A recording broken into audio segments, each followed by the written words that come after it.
राजस्थान में जैसे जैसे विधानसभा चुनाव नजदीक आते जा रहे हैं, वैसे ही कांग्रेस बीजेपी के अलावा तीसरे मोर्चे की पार्टियां एक्शन मोड में आ चुकी हैं। प्रदेश में आरएलपी, आप, एआईएमआईएम, सीपीआईएम के बाद अब शिवसेना और बीएसपी भी सक्रिय हो गई है।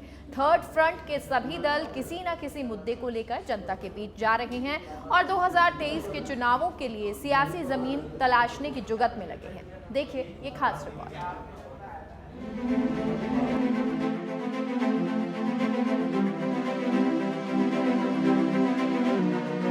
हनुमान बेनीवाल की आरएलपी पार्टी फिलहाल प्रदेश में तीसरे मोर्चे की मजबूत पार्टी नजर आ रही है। पार्टी के पास राजस्थान में 3 विधायक भी हैं। बेनीवाल अवैध बजरी खनन समेत कई मुद्दों को लेकर प्रदेश सरकार और केंद्र की मोदी सरकार पर हमलावर हो रहे हैं।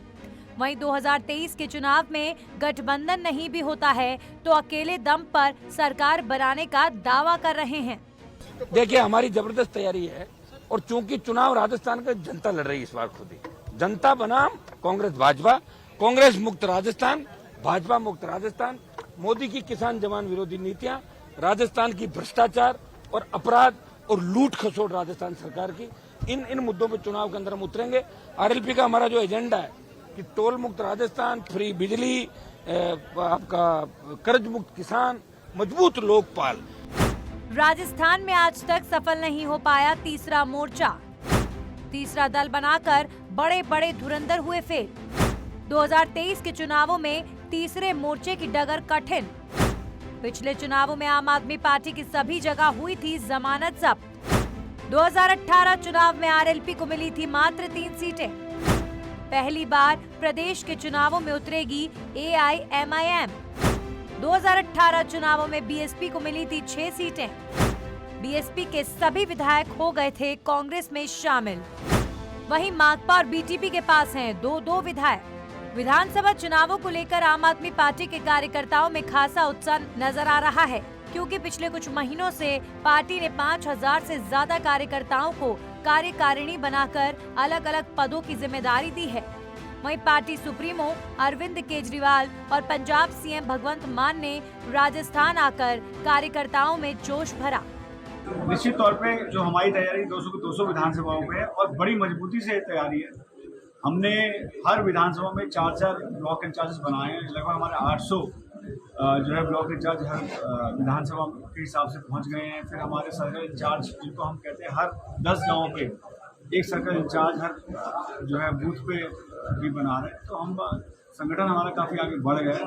आज जो ये मीटिंग कर रहे हैं हम, ये ग्राम स्तर पे हमारी जो है कमेटी बनाने के लिए, तो हम बहुत आगे बढ़ चुके हैं। निश्चित तौर बड़ी मजबूती से चुनाव लड़ेंगे और ऐसा चुनाव लड़ेंगे कि पूरे राजस्थान देखेगा। वहीं एआईएमआईएम और शिवसेना भी विधानसभा चुनाव को लेकर सक्रिय हो गई है। दिलचस्प बात यह है कि ये दोनों ही पार्टियां मरुधरा में पहली बार सियासी मैदान में कूद रही हैं।